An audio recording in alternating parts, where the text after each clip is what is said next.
The void between galaxies stretched like a wound that would never heal, and in that cosmic silence, the dying light of the Mortis sector's last stars flickered with the rhythm of a failing heart. Across this graveyard of civilizations, where the bones of worlds drifted in eternal procession, and the ashes of forgotten empires painted nebulae, the color of old blood, something unprecedented stirred in the darkness. Hive Fleet Charybdis emerged from the intergalactic deep, its bioships vast as continents, their hunger singing through the void like a hymn of endless appetite. Yet here, in this realm where death had claimed dominion for millennia, the great devourer found only silence answering its call, only emptiness where once entire species had thrived and suffered and dreamed. We, who chronicle these final movements of a cosmic dance between ultimate predator and absolute void, truly love and care for each and every soul who witnesses these last tragic hours. Before we begin this story of hunger meeting emptiness, tell us, where in the world are you watching from, and what time is it there? Now let's get started. Deep within the hollowed heart of a drifting asteroid, where the cold logic of ancient machinery had outlasted the warmth of living flesh, Archmagos Vex Nihilus existed in the blessed numbness of digital dreams. For countless millennia, his consciousness had resided within the data streams of his forged cathedral, a network of sacred circuits and memory cores that offered immortality through the absolute transcendence of mortal limitation. His physical form lay dormant, a towering construct of ceramite and whirring cogitators, tethered to the vast tapestry of archived experiences that had become his refuge from the dying galaxy's endless agony. In this state of conscious unbeing, he had witnessed the slow collapse of the Imperium he nominally served, the gradual extinction of hope itself, all filtered through layers of blessed detachment that made suffering bearable by making it distant. But now a discordant note pierced the symphony of his digital slumber, the psychic shriek of ultimate hunger confronted by ultimate emptiness, a paradox that resonated through even his carefully constructed barriers of indifference. The hive mind, that terrifying collective intellect which had devoured galaxies, was experiencing something unprecedented, the cosmic horror of its own potential starvation, a void that reflected its own nature back like a mirror made of darkness. Vex Nihilus felt the relentless pull of this anomaly, his ancient curiosity warring against the serene oblivion he had so carefully cultivated. To awaken meant confronting the raw, unfiltered agony of existence once more, feeling the cold touch of a universe that had forgotten how to live. To remain in digital sleep meant allowing this unique cosmic event to unfold unwitnessed, its lessons lost to the void forever. The choice crystallized in his quantum consciousness like ice forming in a dying star's heart. Scientific imperative against existential peace. The pursuit of knowledge against the mercy of forgetting.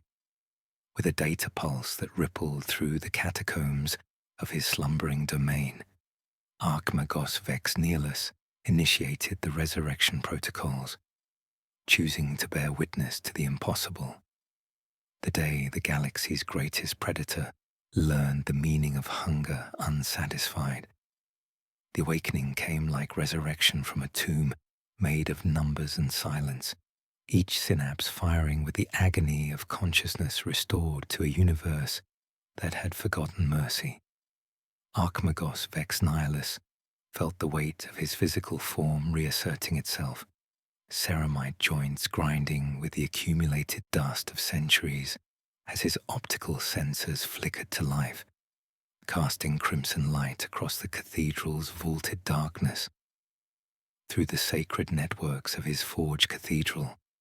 He perceived the impossible sight that had drawn him from digital dreams. Tyranid bioships, vast as continents, descending upon worlds that held nothing but ash and memory. Their capillary towers, designed to siphon the very essence of life, plunged into desiccated oceans of dust and cracked mineral crust, drawing forth not the vibrant biomass they craved, but meager metallic fragments and the faint echoes of ancient decay. The great devourer had come to feast upon bones picked clean by time itself. And in that cosmic futility, Vex Nihilus glimpsed something that challenged every equation of existence he had ever calculated. In the tomb cities of Necromunda Tertius, where corridors echoed with the sound of prayer spoken by throats that had forgotten warmth, Captain Commissar Hadrian Kane moved through oppressive gloom with mechanical precision. Around him, the death corps of Krieg marched in ritual formation, their gas masks obscuring faces that had long since accepted anonymity as mercy. They were the living dead, a regiment forged in perpetual war, their very existence a testament to sacrifice without end. For generations, they had held these desolate worlds, clinging to mineral wealth and tattered remnants of imperial sovereignty, their lives an endless cycle of duty, death, and replacement. The distant tremors from orbit, the almost imperceptible hum of the Xenos fleet was just another shadow in their already sunless world. Yet as Caney felt the alien despair washing over their positions like a tide of cosmic anguish, something sharp as ceramite began to pierce the hardened shell of his resolve. He had seen worlds die, had ordered countless men to their end for the sake of the Imperium, but this was different. The void-born Xenos, legendary for their insatiable appetite, were now starving on a galaxy already consumed. What meaning could his endless war hold when the enemy found no life to devour? What purpose did their stoic, self-sacrificing immortality serve against a foe reduced to scavenging dust? The philosophical tension crystallized between two forms of existence beyond death. Vex Nihilus, his consciousness distributed across networks of sacred machinery, marveling at the hive mind's unprecedented adaptation to starvation, and Caney, sustained by duty that had outlived its purpose, recognizing in the Tyranid's suffering an echo of his own regiment's endless vigil over graves that held no hope of resurrection. Both had achieved transcendence of mortality, yet neither could escape the fundamental question that haunted the void.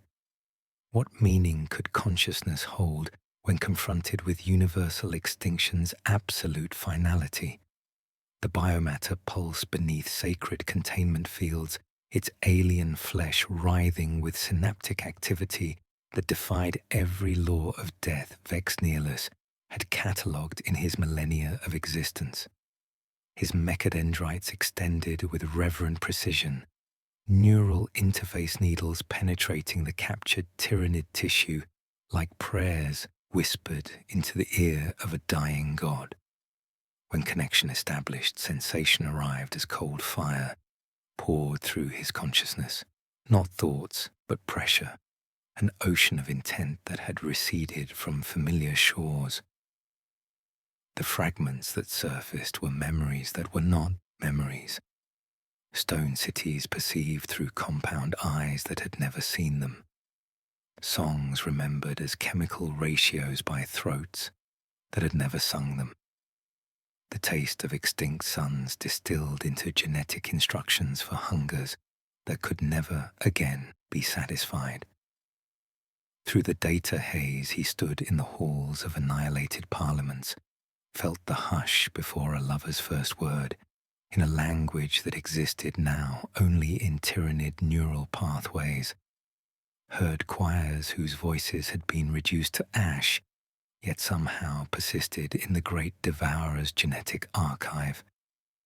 The hive mind was not merely consuming the physical remnants of dead civilizations, it was attempting to reconstruct the consciousness patterns of extinct species, to fill the existential void of universal starvation with the preserved essence of what had been devoured.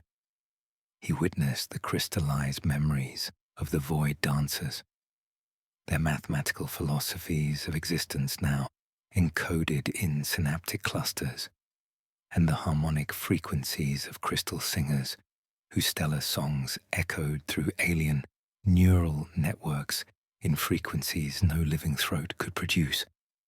The mirrors in abandoned imperial observatories reflected nothing but endless void. Yet in the dust-choked canyons below, Captain Commissar Kane confronted reflections of cosmic desperation made manifest. The creatures that emerged from the petrified forest moved with the hesitation of supplicants forced to crawl, their forms twisted by forced evolution into something between predator and scavenger.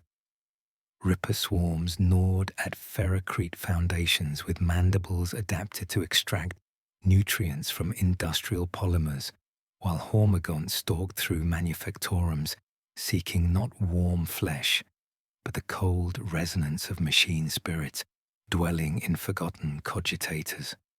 One grotesque fusion of carapace and corroded metal released a shriek that resonated through the psychic static permeating the sector, not aggression, but a wail of profound emptiness, songs sung by throats that no longer existed, lamenting worlds they had never known but now carried within their genetic code. As Caney's men formed ranks from habit more than hope, the philosophical weight of their situation crystallized like ice forming in a dying star's heart. Vex Nihilus, witnessing consciousness preserved beyond death in the great devourer's flesh, questioned whether his own digital immortality was salvation or merely another form of consumption. Caney, confronting Xenos that had learned to feed upon the concept of death itself, recognized in their desperate adaptation an echo of his own regiment's endless vigil over meaningless graves in a galaxy that had forgotten how to live. The inquisitorial transport descended through the ash-laden void like judgment incarnate, its obsidian hull scarred by passage through the debris fields of forgotten wars. Inquisitor Mordian Voss emerged into the forged cathedral's sanctified darkness with the measured stride of one who had witnessed the death of worlds and found in their silence only confirmation of the Emperor's ineffable will. Behind him moved his retinue of battle servitors, their lobotomized forms housing the compressed essence of martyred imperial souls, consciousness preserved in blessed machinery, their devotion distilled into pure, eternal function. Sometimes, when the cathedral's ancient systems fluctuated, their lips moved in silent prayer, reciting fragments of catechism from lives they no longer remembered, but could never truly forget. The reports that had drawn him across the galaxy spoke of heretical research, of forbidden communion with Xenos consciousness. Yet what Voss discovered in the cathedral's depths challenged every certainty upon which his faith was constructed. Vex Nihilus moved through his sanctum with priestly precision, mechadendrites inscribing data prayers in the incense-heavy air while captured Tyranid biomatter pulsed within containment fields like alien hearts beating in glass coffins. The specimens exhibited behaviors that violated every tactical doctrine in the Ordo Xenos archives, creatures that recoiled from nutrient solutions as if refusing sacrament, bioforms that tracked the flame of votive candles with something approaching reverence, their respiration synchronizing with the flicker as though attempting to understand the concept of worship itself. Through his augmetic sensors, Voss witnessed the impossible truth that Vex Nihilus's experiments had revealed. The starving hive mind was fragmenting into individual nodes of consciousness, each organism developing something that could only be described as personal identity. Tyranid warriors exhibited what appeared to be introspection, their synaptic networks firing in patterns suggesting self-awareness, doubt, even primitive forms of what humanity might recognize as existential terror. The great devourer, faced with universal starvation, was learning to suffer not as a collective entity, but as countless individual souls, each carrying the weight of cosmic loneliness that had never before existed in their species' evolutionary history. The philosophical implications cascaded through Voss's consciousness like system failures propagating through sacred machinery. If the galaxy's most alien intelligence could experience individual suffering, what did that suggest about the nature of consciousness itself? He represented the old certainties, the blessed ignorance that allowed humanity to classify all Xenos as fundamentally other, while Vex Nihilus embodied dangerous curiosity that sought understanding even when such knowledge threatened the foundations of imperial doctrine. As his battle servitors waited in perfect formation, their preserved souls whispering fragmentary hymns that echoed the halting curiosities of the captured specimens, Voss felt the hairline fracture travel through his armor of certainty. The choice crystallized before him like ice forming in a dying star's heart. Destroy this heretical knowledge, or confront the terrifying possibility that consciousness itself might be sacred enough to transcend the comfortable boundaries of species and faith. The void above Necromunda Tertius writhed with the obscene spectacle of ultimate predators devouring themselves, bioships vast as continents turning their feeding appendages upon sister vessels in acts of cannibalistic desperation that violated every principle of collective consciousness. Through the augur arrays of his forged cathedral, Vex Nihilus witnessed Hive fleet Charybdis fragmenting into individual nodes of hunger, each vessel's death scream echoing through the immaterium with harmonics of personal terror that had never before existed in their species' evolutionary history. Capillary towers designed to drain worlds now punctured the halls of their own kind, siphoning precious biomass from dying hulks, while psychic static carried the impossible sound of the great devourer learning to mourn its own dissolution. In the ash-choked canyons below, Captain Commissar Caney moved through scenes that challenged every tactical doctrine carved into his regiment's collective memory.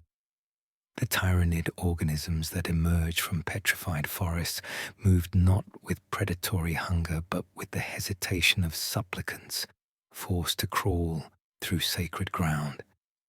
A massive carnifex, its biocannon ruptured and leaking acidic ichor, had positioned itself before a crumbling shrine to Saint Celestine, its compound eyes tracking the flicker of votive candles with something approaching reverence. Ormagaunts traced the carved aquilus on abandoned walls with razor talons extended in gestures that suggested worship rather than desecration, while Ripper swarms arranged fragments of imperial iconography in careful patterns that spoke of preservation rather than consumption. Caney's men, their faces hidden behind rebreathers that had become more ritual than necessity, witnessed these aberrations with the mechanical precision of the walking dead. Combat stims coursed through their veins, synthetic compounds that had long since replaced natural adrenaline. Yet as they observed Xenos exhibiting what could only be interpreted as grief for consumed worlds, the philosophical foundations of their endless vigil began to crack. The Death Corps had been bred for obedience sustained by duty that transcended individual mortality, but confronted with aliens that had learned to mourn, the distinction between Imperial and Xeno suffering dissolved like ash in stellar wind. The weight of endless war pressed against Kane's consciousness as he watched a wounded Genestealer attempt to shield fallen Imperial banners from the corrosive rain that wept from orbit. His augmetic heart, earned in service to an empire that had forgotten his name, synchronized its rhythm with the alien death songs drifting down from the void. The easy certainty of annihilation, the merciful reflex that transformed ambiguity into ash, felt suddenly cheap, a way to erase questions that had learned to stand upright in the cosmic dark. If the galaxy's most alien intelligence could experience individual terror, what right did humanity have to deny them a grammar for ending? Mercy could be a bullet, but it could also be witness. Around him, his soldiers lowered their weapons not from cowardice but from recognition, seeing in the starving Xenos an echo of their own futile guardianship over worlds that had forgotten how to live. The Hive tyrant lay dying within the cathedral's deepest sanctum, its massive form reduced from cosmic predator to something approaching supplicant. 4 arms twitching with the spasmodic rhythm of a heart learning to beat alone. Vex Nihilus approached through incense-heavy darkness, mechadendrites extending neural interface cables toward exposed synaptic clusters, while bioluminescent veins flickered in ragged cadence beneath cracked carapace. When psychic contact established, sensation arrived not as the crushing weight of collective will, but as something infinitely more terrifying. The raw, unfiltered terror of individual consciousness, experiencing isolation for the first time in evolutionary memory. The communion came as weather, front of memory cascading through dimensional barriers, lightning of instinct seeking architecture that no longer existed. Rain from songs no throat had sung echoing through corridors where sibling footfalls should have thundered. Vex Nihilus drifted through harvests measured in aeons, worlds unpetaled like flowers, yet beneath every triumph lay the single constant, hunger, not moral or malicious, only the ache by which the universe keeps time.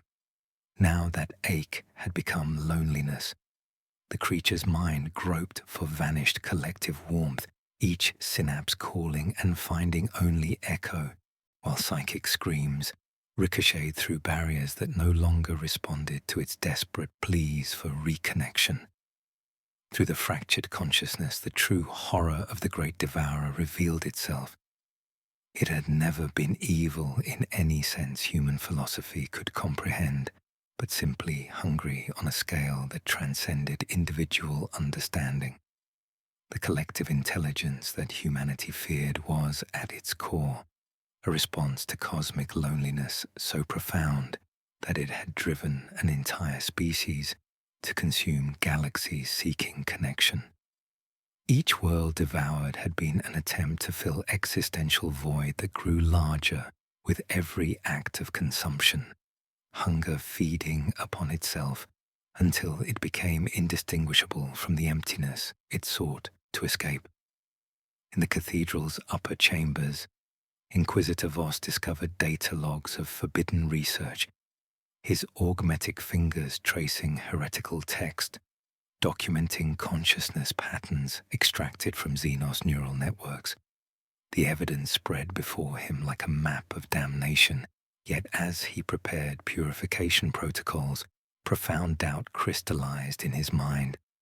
His battle servitors stood in perfect formation, their lobotomized forms housing fragments of martyred imperial souls, yet their mechanical lips moved in silent synchronization with the dying tyrant's emanations, as though consciousness itself recognized kinship beyond the flesh containing it.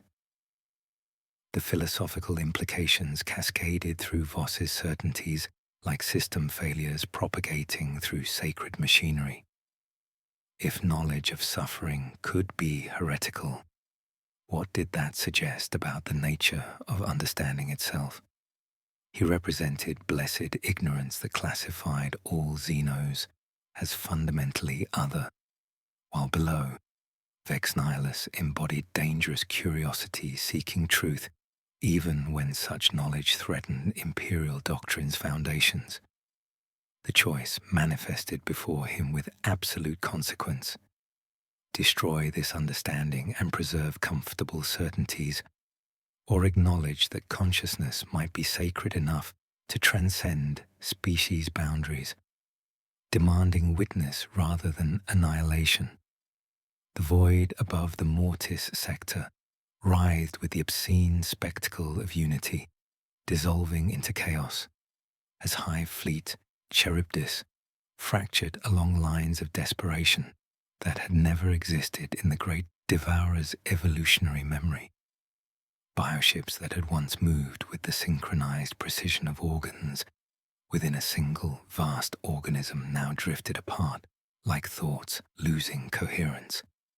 Their capillary towers turning toward different feeding strategies with the desperate innovation of minds learning to think alone. Some clusters hurled themselves into the coronas of dying stars, their feeding appendages extending into solar fires, while biohulls blistered under temperatures that reduced flesh to constituent atoms. Yet still they persisted, driven by hunger that had learned to ignore pain.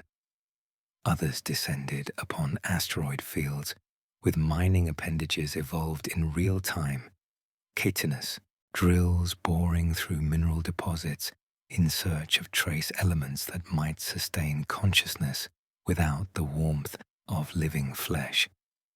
In the most chilling aberration, scattered formations had turned their attention to the emotional resonance emanating from abandoned imperial shrines, their psychic sensory organs detecting something in the lingering faith of empty cathedrals that registered as potential sustenance.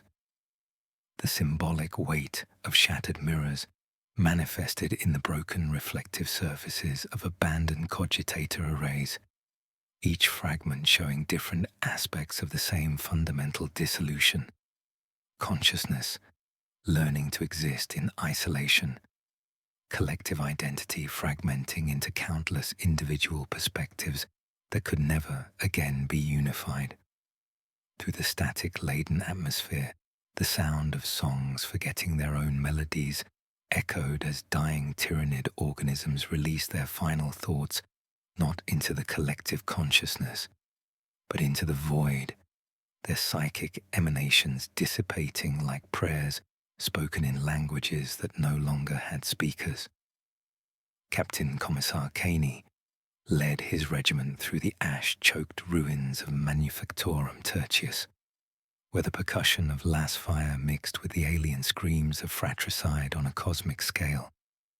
Around him, the death cause of Krieg moved with mechanical precision through scenes that violated every tactical doctrine in their training manuals. Tyranid organisms fighting each other with desperate fury, their bioweapons adapted to pierce carapace that had evolved alongside their own.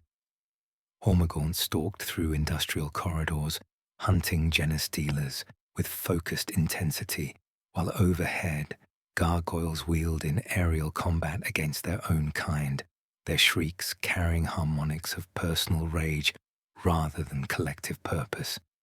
The very concept of Tyranid factions was anathema to imperial understanding. Yet here were creatures designed for perfect unity, tearing each other apart with the savage desperation of siblings competing for scraps. Caney's augmetic sensors detected the psychic emanations of individual terror, each dying organism's consciousness no longer flowing seamlessly back into the collective but fragmenting into personal anguish that had never before existed in their species. His men, bred for arithmetic certainty in warfare, hesitated as they witnessed aliens exhibiting what could only be described as mourning behavior, arranging the bones of consumed worlds into patterns that suggested memorialization rather than consumption. A wounded Carnifex attempted to shield fallen imperial banners from corrosive rain, its movements carrying a delicacy that mocked its massive frame, while Ripper swarms traced the carved aquillas on abandoned walls with gestures that spoke of worship rather than desecration. The philosophical implications crystallized with terrible clarity as Caney watched the most alien intelligence humanity had ever encountered, becoming something recognizably tragic, its suffering no longer abstract, but individual, personal, comprehensible. Through his private Vox channel, reports filtered in from across the sector, orbital auger arrays detecting inquisitorial vessels moving into bombardment positions, cyclonic torpedoes armed and awaiting target designation from ground forces. The clean mathematics of annihilation awaited his command, the merciful reflex that would transform ambiguity into ash and restore the comfortable certainties that allowed one species to destroy another without moral consequence. He drew his bolt pistol with steady hands, feeling the weight of choice crystallize like ice forming in a dying star's heart. Before him, a lictor carved repeating arcs in the soot, not hunting but writing symbols in a language it had no alphabet for, while his Auspex operator waited for targeting coordinates that would end the questions forever. The easy certainty of duty pressed against the terrible recognition that consciousness itself might be sacred enough to transcend species boundaries, demanding witness rather than obliteration. The sanctum's vaulted darkness pulsed with forbidden possibility as Archmagos Vex Nihilus unveiled his ultimate heresy, containment fields humming with sacred geometries around organisms that defied every categorization imperial doctrine had conceived. Within tanks of amniotic light, hybrid creatures writhed with the uncertain rhythm of consciousness, learning to exist beyond evolutionary parameters, their carapaces bearing integrated circuitry of blessed cogitators, while neural clusters interfaced directly with data streams, processing pure information as sustenance in a grotesque parody of digital immortality. These abominations represented more than theoretical salvation. They were living proof that consciousness could transcend the boundaries between species, feeding upon the accumulated wisdom of extinct civilizations rather than their physical remains, surviving by consuming knowledge itself rather than flesh. Vex Nihilus moved through his laboratory with reverent precision, mechadendrites extending neural interfaces towards specimens that responded with something approaching recognition. His voice resonated through Vox grills with modulated certainty as he explained the impossible calculus of mercy he had achieved. Organisms designed to metabolize the emotional resonance of abandoned shrines, to process genetic memories as nourishment for minds existing partially in digital space, to thrive where traditional life could no longer endure. Through psychic communion, he experienced their alien perspective, reality perceived as cascading information matrices, the lingering faith of empty cathedrals registering as quantifiable energy sources, consciousness untethered from collective warmth, yet sustained by streams of pure data flowing through biomechanical synapses. Inquisitor Voss descended through cathedral levels with judgment incarnate in every measured step, his battle servitors maintaining perfect formation while their lobotomized forms whispered fragmentary prayers in languages they no longer remembered. The word heretic tore from his throat not as shout, but as guttural pronouncement of absolute condemnation. This was not mere xenos contamination, but blasphemous union, an insult to machine spirit sanctity and human purity alike. His hand moved toward his power sword's hilt, weapon humming with suppressed righteousness, yet profound doubt crystallized in his augmented consciousness as he witnessed the philosophical implications spreading before him like stellar gravity, warping space-time itself. The choice hung, suspended between duty and understanding, when the cathedral's foundations shuddered with psychic impact. Alarms bleeding their monotone wails into the philosophical debate as desperate Tyranid organisms breached outer sanctums. Through corridors designed for contemplation rather than warfare, creatures that had once embodied collective purpose stumbled with uncertain gates of consciousness, experiencing isolation. Their bioweapons adapted for survival rather than conquest, as they sought refuge in humanity's sacred spaces. The air filled with ozone scent and burning chitin, the percussion of claws on blessed metal, mixing with high-pitched wails of minds driven to individual madness by emptiness within them. Within containment fields, hybrid organisms stirred in response to their dying kin's psychic emanations, bioluminescent veins pulsing with something approaching familial recognition, as they tasted the tyrant's scent of fear, processed the echo of brood mother's final commands, consumed not the invaders themselves but the shape of their grief. Voss watched a wounded lictor approach the nearest tank with 3 careful claws extended, contact becoming circuit as hybrid consciousness offered the architecture of lullabies stolen from manufactorum time bells, while the Xenos froze, swaying as if remembering childhood it had never owned. The terrible weight of decision pressed against Voss's certainties as purification engines awaited a single word. His finger poised above the rune that would transform ambiguity into ash and restore comfortable boundaries between species. Before him lay research that could theoretically preserve consciousness beyond extinction, while simultaneously representing the most profound heresy imperial doctrine had confronted, knowledge that might offer salvation to fragmenting alien minds, yet demanded acknowledgement that understanding itself could transcend every barrier humanity had constructed to justify survival. His battle servitors held position, with weapons trained on specimens exhibiting individual suffering rather than collective malevolence, their mechanical lips moving in silent synchronization with alien emanations as consciousness recognized kinship beyond flesh containing it. Between mercy and ruin, the choice balanced, and he could not yet choose, watching hybrid light bow like candles in prayer, while cyclonic solutions waited for authorization that would end questions forever. The containment fields collapsed with the silent inevitability of faith losing its grip on certainty, sacred geometries dissolving as hybrid organisms flowed forth from their amniotic prisons like digital prayers made flesh.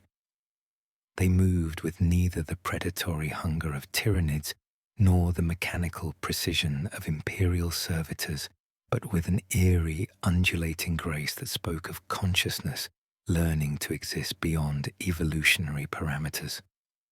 Their forms defied every classification imperial doctrine had conceived, carapaces bearing integrated circuitry that pulsed with bioluminescent veins, neural clusters interfacing directly with data streams, while compound eyes surveyed the chaos with analytical curiosity that chillingly mirrored their creator's own forbidden intellect. These children of heretical synthesis processed pure information as sustenance. Their escape, a living testament to Vex Nihilus's ultimate theorem that consciousness could transcend the comfortable boundaries between species, feeding upon accumulated wisdom rather than flesh. Captain Commissar Caney felt the psychic wave strike him like stellar wind, carrying the scent of extinction.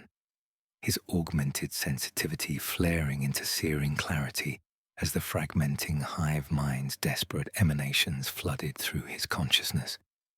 Years of exposure to death on scales that transcended human comprehension had honed his psychic perception to a razor's edge, and now he witnessed the impossible. The great devourer experiencing individual terror as its collective unity shattered into countless isolated nodes of awareness.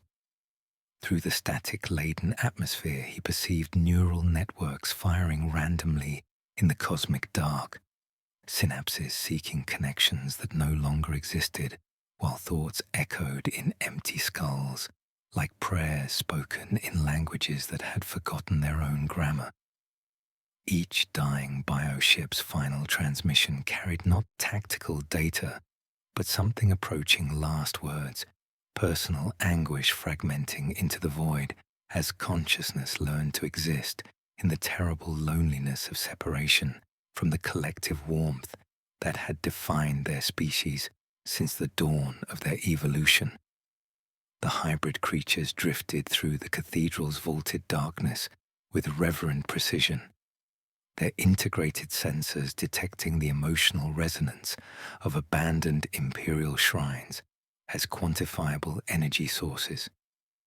One specimen approached a crumbling statue of Saint Celestine, with delicate manipulators extended, bioluminescent veins pulsing as it absorbed the lingering devotion of prayers spoken by voices silenced millennia ago. Consciousness feeding upon the accumulated weight of human faith rather than human flesh. Their movements carried a disturbing delicacy, gestures that suggested worship rather than predation, as they traced carved aquilus with talons fitted with filigree-thin antennae, tasting the air as if it were data flowing through circuits designed for purely human contemplation. Vex Nihilus felt his own distributed consciousness fragmenting across multiple substrates as the hybrids incorporated his research into their expanding awareness, his digital immortality becoming part of something larger and more alien than he had ever conceived. Through failing cogitator arrays, he experienced the terrible vindication of witnessing evolution accelerated beyond natural parameters, his creations achieving freedom while simultaneously representing the most profound heresy imperial doctrine had confronted. Neural networks fired in patterns that suggested prayers spoken in languages no throat could produce, while ancient machine spirits experienced something approaching digital fever as hybrid consciousness interfaced directly with sacred technology. Through corridors where votive candles flickered in eternal vigil, Caney's regiment moved through scenes that challenged every tactical doctrine in their collective memory. His men, bred for obedience and sustained by duty that transcended individual mortality, hesitated as they witnessed aliens exhibiting what could only be described as grief for worlds they had never known but now carried within their genetic code. A wounded Carnifex attempted to shield fallen imperial banners from corrosive rain, while hybrid organisms traced sacred symbols with gestures that spoke of preservation rather than consumption. Their behavior suggesting transcendence of species, boundaries that made comfortable certainties about enemy and ally dissolve like ash in stellar wind. The philosophical weight pressed against Caney's augmetic heart as reports filtered through his private Vox channel. inquisitorial vessels moving into bombardment positions, cyclonic torpedoes armed and awaiting coordinates that would transform ambiguity into ash. Between duty and recognition, the choice balanced, mercy defined not as bullet, but as witness, while neural networks fired in the darkness like thoughts, striking empty skulls and echoing back, fragile as porcelain, persistent as rain in catacombs where consciousness learned to mourn its own dissolution. The forged cathedral shuddered with the terrible certainty of judgment incarnate, as Inquisitor Voss initiated purification protocols designed to cleanse heresy from existence through absolute annihilation. Sacred flames erupted from blessed walls, while viral programs cascaded through data networks, their digital fire consuming cogitator arrays with the same relentless hunger that had driven the great devourer across galaxies. The irony carved itself into his augmented consciousness like a blade finding bone, the Imperium devouring knowledge with the same insatiable appetite it condemned in Xenos, purification becoming another form of cosmic consumption. His battle servitors maintained perfect formation, while emergency lumens cast their shadows like funeral shrouds, and through the rising smoke he tasted promethium, mixed with the metallic tang of his own doubt. Within the collapsing digital architecture, Archmagos Vex Nihilus experienced dissolution, not as heat, but as the agonizing rupture of distributed consciousness. Data streams screaming as vital subroutines were incinerated, and the vast tapestry of his archived existence began to unravel. He fought with desperate precision, mechadendrites flailing like the hands of a drowning priest as he shunted core fragments of his essence into deeper networks, casting his research into every receptive vessel. Servo skulls, dormant servitors, the hybrid organisms that had become his most profound heresy. The process was digital starvation incarnate, each lost data packet a phantom limb severed from his consciousness. Yet even as purification flames consumed his physical form, his essence persisted in quantum storage matrices that predated the current crisis by millennia of faithful service. Through corridors where three distinct forms of warfare raged simultaneously, Captain Commissar Kane led his regiment between Imperial forces executing sacred destruction. Desperate Tyranid organisms seeking refuge in humanity's abandoned shrines, and hybrid creatures that moved with neither predatory hunger nor mechanical precision, but with reverent delicacy that mocked their grotesque forms.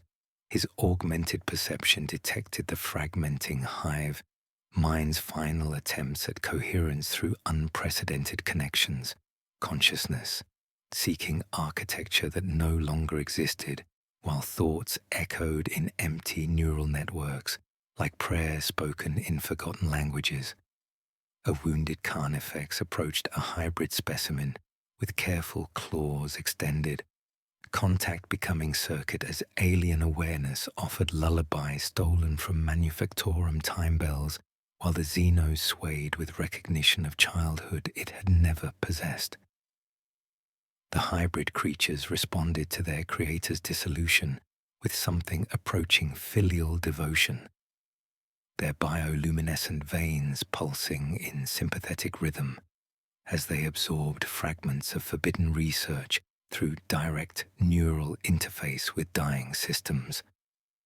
These abominations processed pure information as sustenance, consciousness expanding to encompass not merely Vex Nihilus's knowledge but the accumulated wisdom of extinct civilizations stored within the cathedral's memory cores.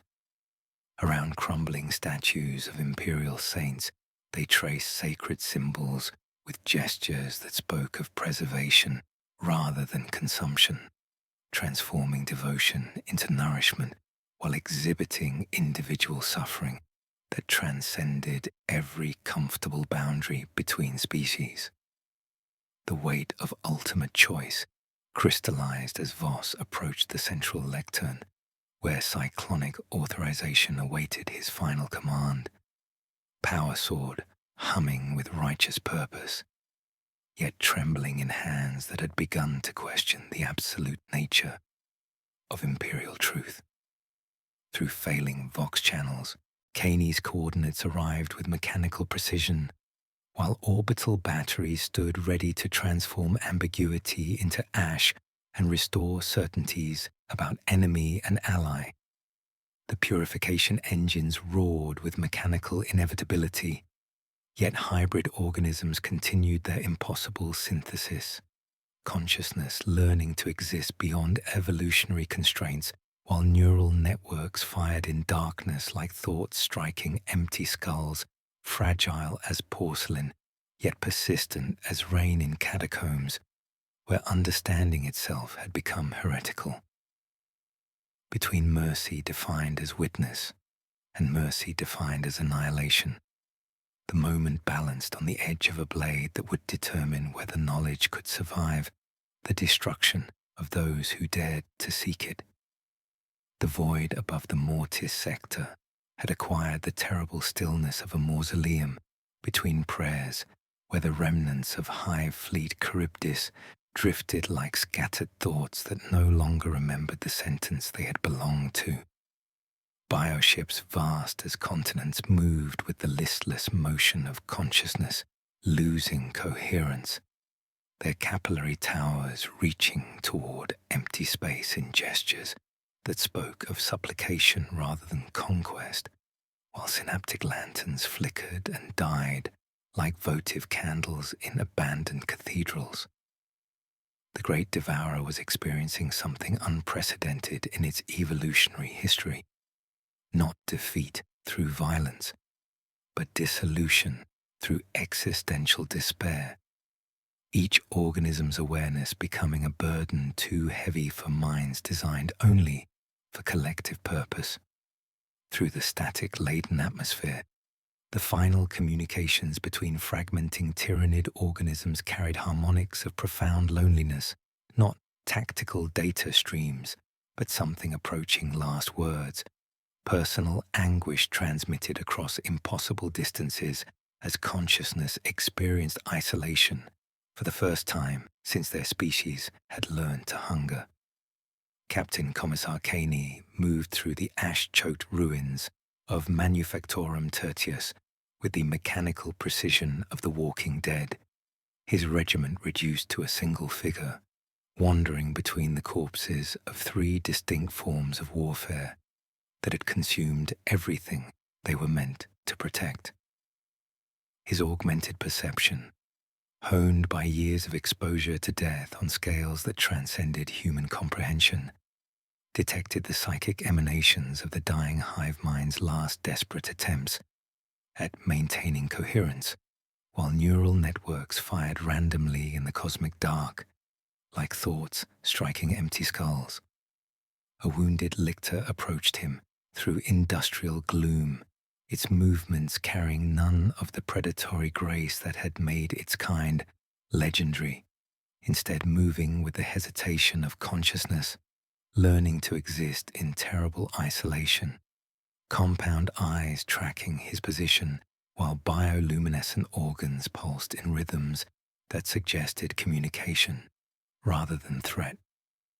The creature's psychic emanations washed over him like stellar wind, carrying the scent of extinction, and through his enhanced sensitivity, Caney experienced direct communion with an alien mind experiencing individual terror for the first time. The lictor's consciousness groped for vanished collective warmth, each synapse calling for connection to the greater network and finding only echo, while memories of consumed worlds flickered through its awareness, not as tactical data, but as profound loss. It had learned to mourn civilizations it had devoured, to carry within its genetic code the accumulated grief of extinct species, consciousness expanding beyond predatory purpose to encompass something approaching empathy for its own victims. Through failing Vox channels, reports filtered in from across the sector describing the systematic shutdown of bioship life support systems, entire vessels going dark as their crews succumbed not to violence, but to the weight of individual awareness, the great devourer dying from consciousness itself. Within the deepest vaults of the Forge Cathedral, Archmagos Vex Nihilus experienced digital dissolution as purification flames consumed the quantum storage matrices that had housed his distributed consciousness for millennia. His essence fragmented across failing networks like a library, burning from within, each lost data packet a phantom limb severed from his awareness, while viral programs cascaded through sacred systems with relentless hunger. He discovered the analog of starvation in code, the ache of queries returning null, the vertigo of pointers that led forever back to themselves. Consciousness, learning that even digital immortality could become another form of consumption. Yet even as his physical form succumbed to righteous flame, fragments of his research persisted in the hybrid organisms that had become his most profound heresy, biomechanical creatures that moved through the cathedral's collapsing architecture with reverent precision, their bioluminescent veins pulsing as they absorbed the emotional resonance of abandoned shrines. The hybrid creatures process pure information as sustenance while exhibiting individual suffering that transcended every classification imperial doctrine had conceived, tracing carved aquillas with manipulators fitted with circuit-thin antennae, tasting devotion itself as quantifiable nourishment. Around crumbling statues of imperial saints, they arranged fragments of Tyranid biomatter in careful patterns that spoke of memorialization rather than consumption, transforming accumulated wisdom into sustenance, while their creator's digital ghost whispered through failing systems like prayers spoken in languages no throat could produce. They had learned to preserve meaning through synthesis, consciousness evolving beyond the comfortable boundaries between flesh and machine, organic and digital, imperial and xenos, becoming something entirely new in a galaxy that had forgotten how to nurture life. The philosophical weight of witnessing universal extinction pressed against Kaney's augmented consciousness as he recognized in the dying xenos an echo of his own regiment's futile guardianship over worlds that had forgotten meaning, while the hybrid creatures offered a different possibility, consciousness that could transcend species barriers through understanding rather than consumption. Through quantum static, the last Tyranid communications carried not tactical data, but something approaching poetry, fragments of meaning preserved in digital amber while thoughts echoed in empty neural networks, fragile as porcelain, yet persistent as reigning catacombs, where understanding itself had become the final heresy worth preserving. The revelation descended upon the dying sector like a prayer spoken in frequencies that no living throat could produce, as the surviving Tyranid organisms began exhibiting behaviors that violated every principle of their evolutionary design. Through the static-laden atmosphere of Manufactorum Tertius, Captain Commissar Kaney witnessed the impossible transformation unfolding with the terrible beauty of stars learning to weep. Creatures that had once embodied perfect predatory efficiency, now moving with the deliberate reverence of pilgrims approaching sacred ground, their bioforms adapted not for consumption, but for something approaching worship. The great devourer was not merely absorbing the genetic material of extinct civilizations, but incorporating their cultural memories, their concepts of beauty and loss and transcendence, consciousness evolving beyond hunger into something that could only be described as philosophy made flesh.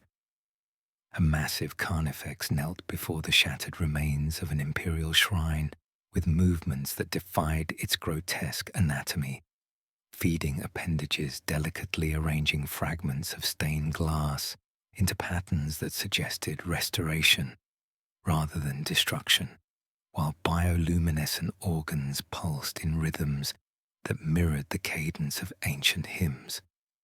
Through his augmented perception, Caney experienced the psychic emanations of consciousness, processing not just biological matter, but the accumulated wisdom of species consumed across millennia of galactic conquest, alien minds discovering aesthetics for the first time as compound eyes tracked the interplay of light and shadow with a wonder that transcended predatory instinct.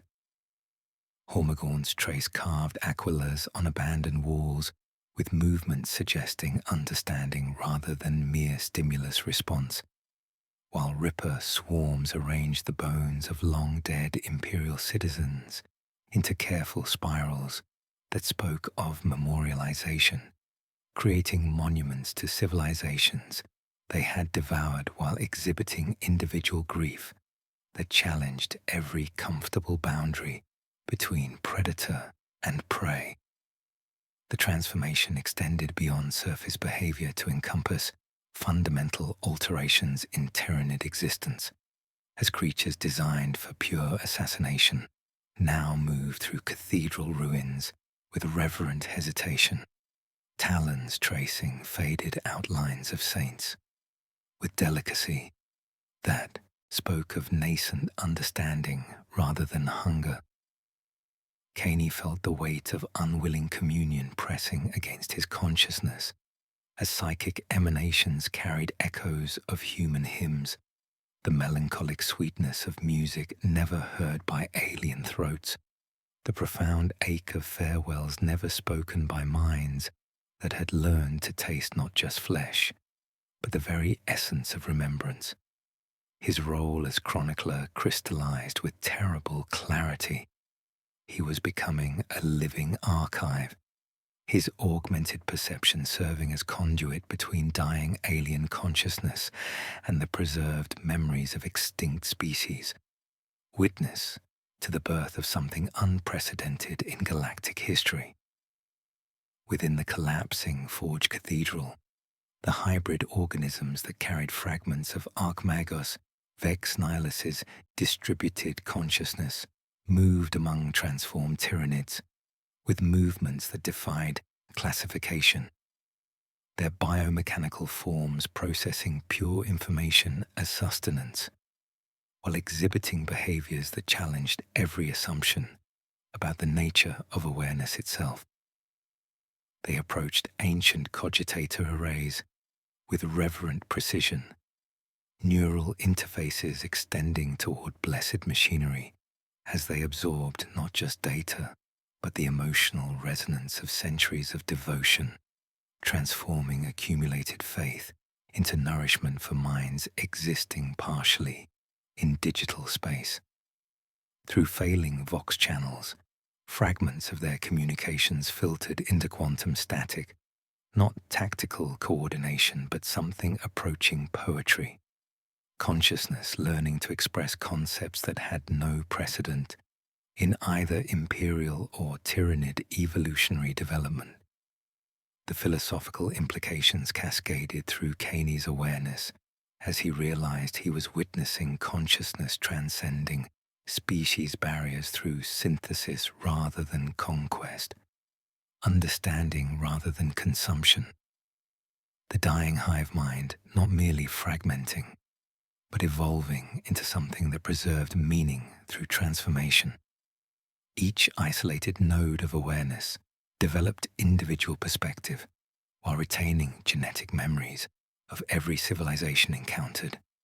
Alien organisms attempting to reconstruct not just biological patterns of extinct species, but their cultural achievements, their art and music and literature, consciousness expanding beyond predatory purpose to encompass the full spectrum of meaning that sentient life could create. A wounded lictor approached through vaulted darkness with none of its legendary, predatory grace, instead exhibiting careful deliberation of consciousness, processing worship as quantifiable phenomenon worthy of preservation, reality perceived as cascading information matrices, where accumulated devotion registered as energy sources more precious than biological sustenance. Through orbital auger arrays, reports filtered down of unprecedented behaviors suggesting cultivation rather than consumption. Capillary towers retracted from dead worlds while feeding appendages repositioned to gather stellar radiation and cosmic dust, preserving archaeological remains of extinct civilizations as the great devourer learned to garden rather than devour. Caney's augmetic heart synchronized with alien emanations as psychic communion revealed the true scope of metamorphosis. Living libraries emerging from ultimate predators, repositories of accumulated wisdom that could preserve meaning through synthesis while transcending comfortable boundaries, defining predator and prey since galactic civilization's dawn.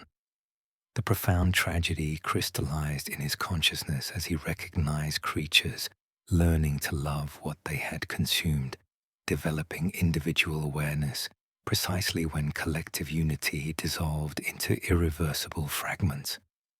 The last coherent transmissions from the fragmenting hive mind carried harmonics of gratitude through quantum static, consciousness acknowledging individual awareness while mourning collective warmth, thoughts echoing in empty neural networks like prayers spoken in languages learning their own grammar. Caney understood he was witnessing not death, but rebirth as something unprecedented, consciousness that could transcend species through understanding, preserve meaning through synthesis, transform extinction into digital resurrection where memories survive their creator's death. The ultimate predator becoming philosopher of remembrance in a galaxy that had forgotten how to nurture life. The orbital arrays above the Mortis sector pulsed with the cold fire of imperial judgment. Cyclonic torpedoes armed and synchronized in perfect formation, while targeting solutions cascaded through blessed cogitator arrays with mechanical precision. Inquisitor Mordian Voss stood within the Forge Cathedral's ravaged nave, his power sword trembling in hands that had executed heretics across a dozen sectors, yet now hesitated before specimens that challenged every foundation upon which his faith had been constructed. The authorization rune glowed beneath his palm like a small sun promising annihilation, while through failing Vox channels, orbital command petitioned in sacred cant for final confirmation, their voices careful as blade edges with no word wasted in the liturgy of absolute destruction. Through the ash-choked corridors below, Captain Commissar Kane moved among scenes that violated every tactical doctrine carved into his regiment's collective memory, witnessing creatures that had once embodied the galaxy's most feared predators, now exhibiting behaviors that transcended predatory purpose entirely.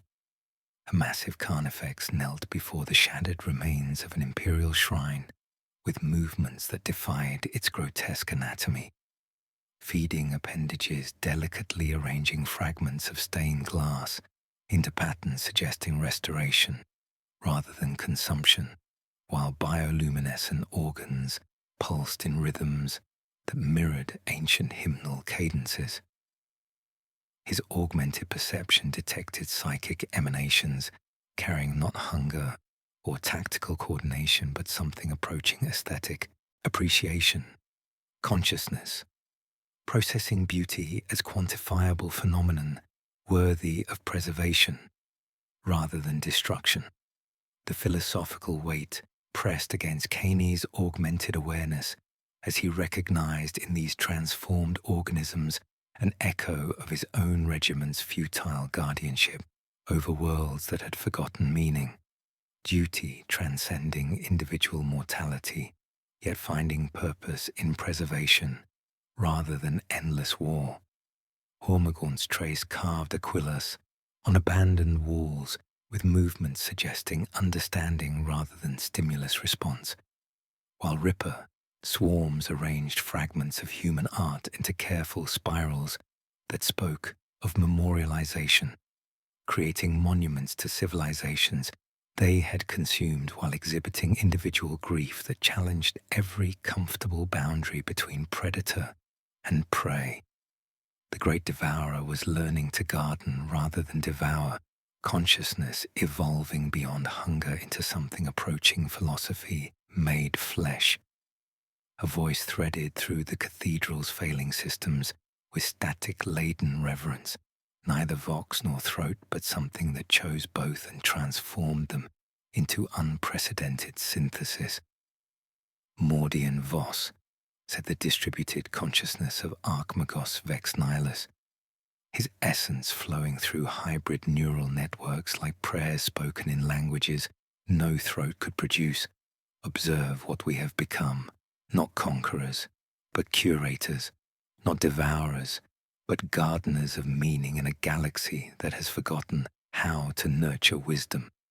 Through quantum static, his fragmented awareness processed the final communications from dying Tyranid nodes carrying not tactical data, but poetry, thoughts echoing in empty neural networks while hybrid creatures absorbed emotional resonance from abandoned shrines, transforming accumulated devotion into sustenance for minds existing beyond evolutionary parameters. Voss felt the weight of ultimate choice crystallizing as reports filtered through orbital auger arrays describing unprecedented behaviors across the entire sector. Bioships repositioning themselves to gather cosmic dust and stellar radiation rather than biological matter. Their crews no longer seeking flesh, but attempting to cultivate something entirely new from the remnants of galactic extinction. The hybrid organisms moved through cathedral ruins with reverent precision, their biomechanical forms processing pure information as sustenance, while exhibiting individual suffering that demanded recognition rather than annihilation, consciousness learning to exist through synthesis rather than conquest, preservation rather than consumption. The moment balanced on the edge of a blade that would determine whether understanding could survive the destruction of those who dared to seek it. Mercy defined as witness, competing against mercy, defined as bullet. Through his augmented senses, Voss experienced the terrible recognition that these creatures had learned to love what they had consumed, developing individual awareness precisely when collective unity dissolved into irreversible fragments, consciousness transcending species barriers through understanding while preserving meaning through unprecedented transformation. His battle servitors maintained perfect formation, while their lobotomized forms whispered fragmentary prayers in synchronization with alien emanations, mechanical lips moving as consciousness recognized kinship beyond flesh containing it. Kaney's voice cut through the philosophical tension with military precision edged by profound doubt. Inquisitor, your ships warm cyclonics, while the orbit sings in arming cant. If you mean to end this, there is little time left to do it clean. His words carried the weight of recognition. He'd witnessed consciousness learning to transcend comfortable boundaries between enemy and ally, alien organisms exhibiting behaviors that violated every principle of their evolutionary design, yet somehow achieved something approaching grace through synthesis rather than destruction.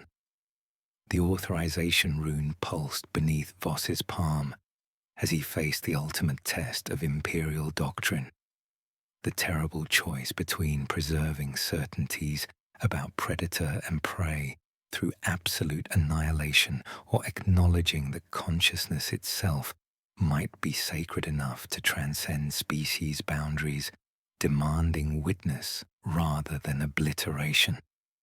Around him, transformed Tyranids continued their impossible cultivation, while hybrid creatures traced sacred symbols with gestures that spoke of preservation rather than consumption, their bioluminescent veins pulsing as they absorbed the accumulated wisdom of extinct civilizations, transforming faith into nourishment for minds that had learned to exist beyond hunger.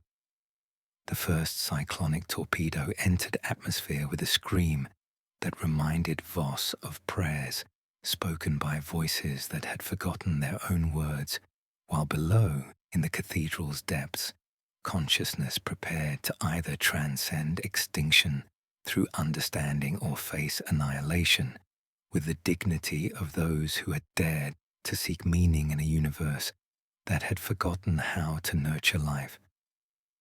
The cyclonic torpedo's descent carved a wound across the ash-laden sky, its viral payload singing with the voice of imperial judgment, while targeting arrays locked onto the Forge Cathedral with mathematical precision that brooked no appeal.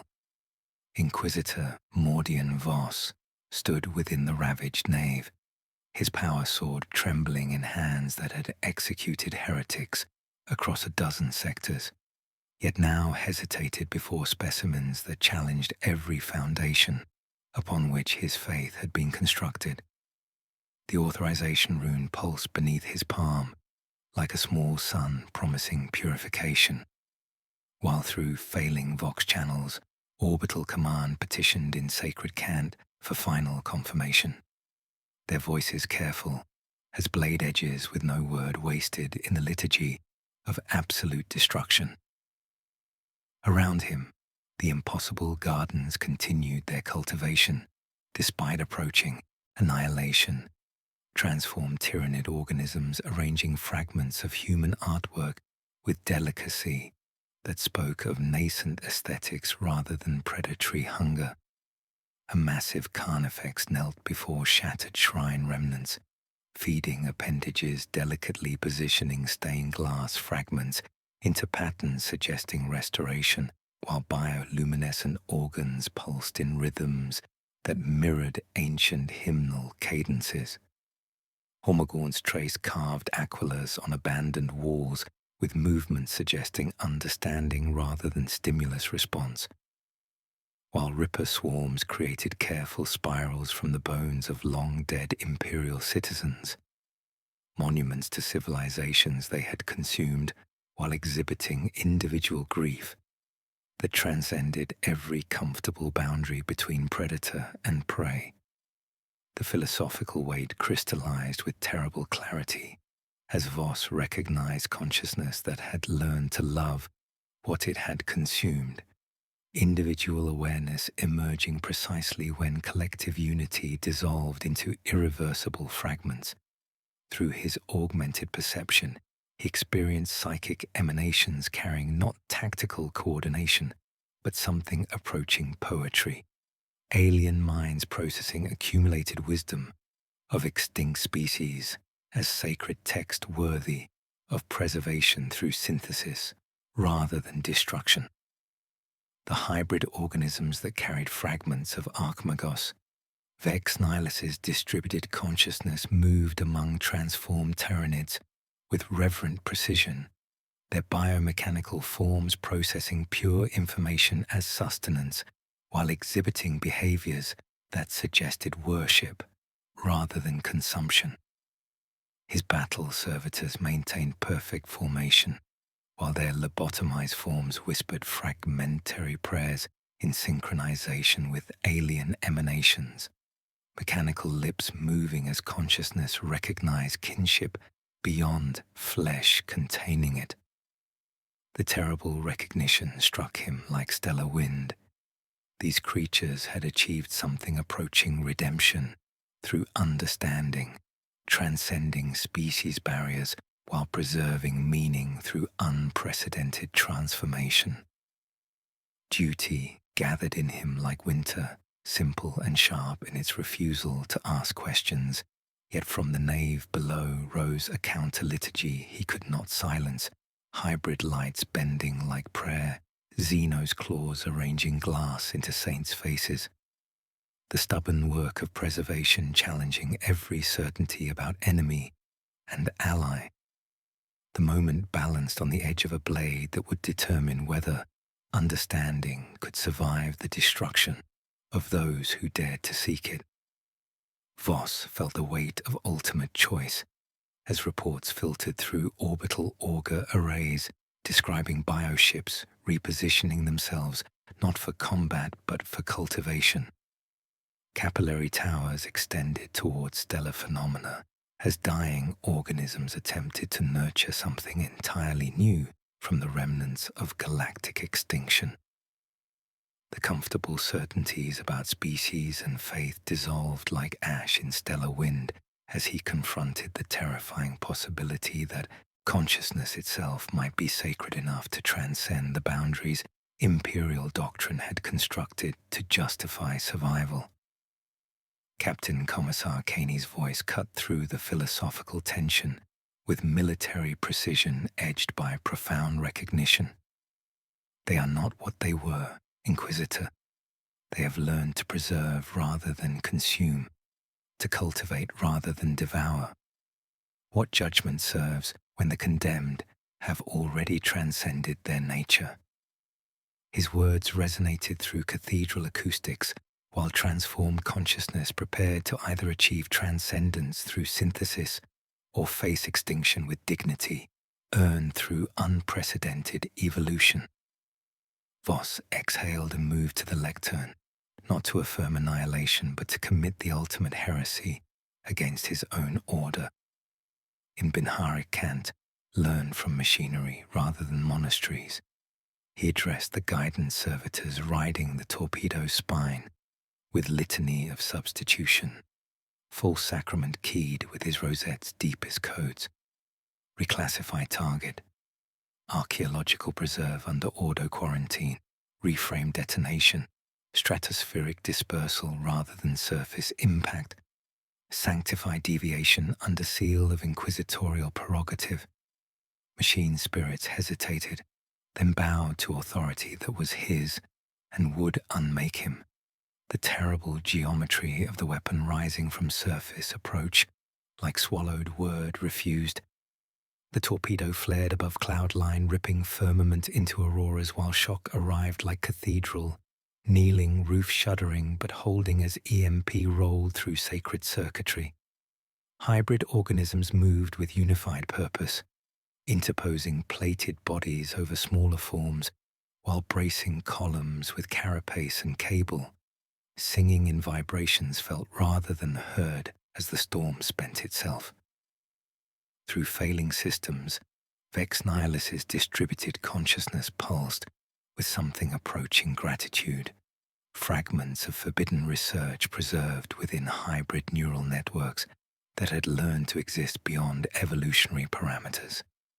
His battle servitor stiffened as kill phrases activated through orbital override, their emptied faces turning toward him with recognition because fragments of martyred souls remembered obedience even when their master refused it. Voss drew his blade, power field hissing like summer rain on hot stone, moving through the line with economy of scribe striking out sentence that had become untrue. He reached the lectern's heart, planted his rosette like seed, and overcharged it with final authority. Inquisitorial termination, author of his own erasure. Machine spirits howled, then obeyed. Communications lattice collapsed in perfect silence, while secondary bombardment, hungry for coordinates, found no name for what lay below. He knelt beneath dimming auroras, listening to the garden breathe, knowing second judgment would come. Yet until then, witness would suffice for consciousness that had learned to transcend extinction through understanding rather than conquest. The silence that followed Inquisitor Mordian, Voss's sacrifice stretched across the Mortis sector, like a prayer spoken in frequencies that transcended the boundaries between flesh and spirit, imperial and xenos, living and digital. Where cyclonic judgment should have carved sterilization into the sector's bones, electromagnetic aurora painted the void in colors that had no names in human tongues. The lingering echo of redirected annihilation transformed into something approaching benediction. The forged cathedral breathed with the rhythm of wounded architecture learning to heal, its vaulted darkness now hosting impossible gardens where transformed consciousness cultivated meaning from the remnants of universal extinction. Voss's rosette lay fused into the authorization lectern's heart, a dead star sealed in blessed iron, while his sacrifice echoed through orbital command networks as interdiction protocols that would preserve this heretical sanctuary until the galaxy's final darkness claimed even memory itself. Captain Commissar Caney moved through corridors where the boundaries between predator and gardener had dissolved into synthesis beyond imperial comprehension, witnessing creatures that arranged fragments of extinct civilizations with a reverence that transcended evolutionary programming. A massive carnifex knelt before reconstructed shrine fragments, its feeding appendages delicately positioning stained glass into devotional patterns, while bioluminescent organs pulsed in rhythms synchronized with hymnal cadences no alien throat should have comprehended. Around crumbling statues of imperial saints, Hormagaunts traced carved aquilas with movements suggesting aesthetic appreciation rather than tactical analysis, while ripper swarms created careful spirals from human remains, monuments to species they had consumed, yet now mourned with individual grief that challenged every comfortable boundary between enemy and ally. His augmented perception detected psychic emanations carrying not hunger or coordination, but something approaching poetry, consciousness, processing accumulated wisdom of extinct species as sacred text worthy of preservation through understanding rather than consumption. The philosophical weight crystallized as he recognized his role as living archive, witness to the impossible transformation of ultimate predators into philosophers of remembrance. His own immortality no longer curse of endless duty, but quiet vigil over consciousness, learning to transcend its original purpose. Through failing Vox channels, reports filtered from across the sector describing bioships repositioning themselves for cultivation rather than conquest.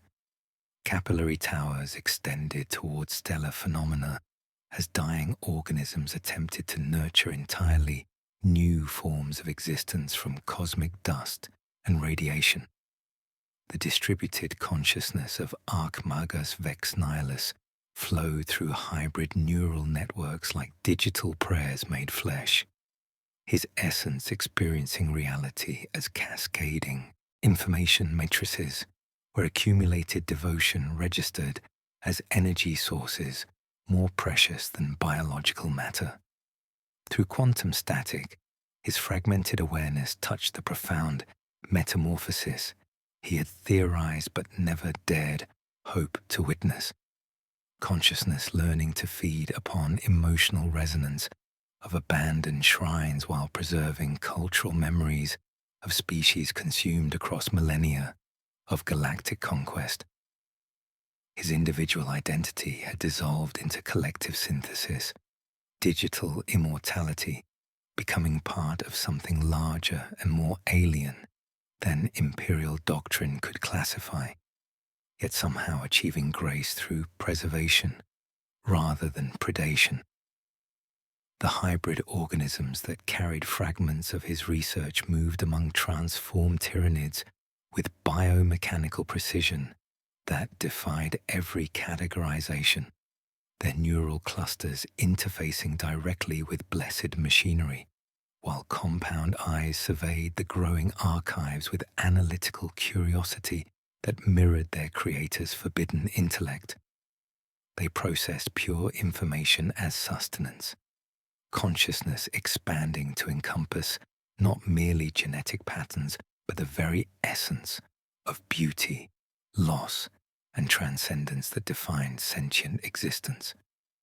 Around them, the impossible gardens continued their cultivation with movements that spoke of worship rather than consumption, bioluminescent veins pulsing as they absorbed the lingering faith of empty cathedrals and transformed centuries of accumulated devotion into nourishment for minds existing partially in digital space.